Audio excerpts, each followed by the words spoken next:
Ama naming makapangyarihan sa lahat, sinasamba po kita sa lahat ng oras.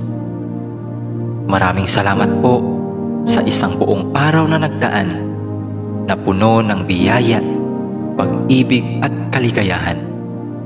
Salamat din po sa mga pagsubok at mumunting mga luha na dumating sa aking buhay, na alam ko pong siya po ninyong paalala sa akin na kayo po ay Diyos na buhay.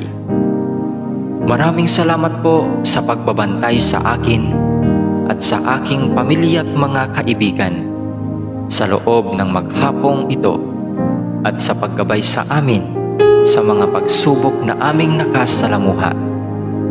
Alam ko pong nariyan kayo sa aming tabi sa lahat ng oras upang kami ay bantayan at gabayan. Nagpapasalamat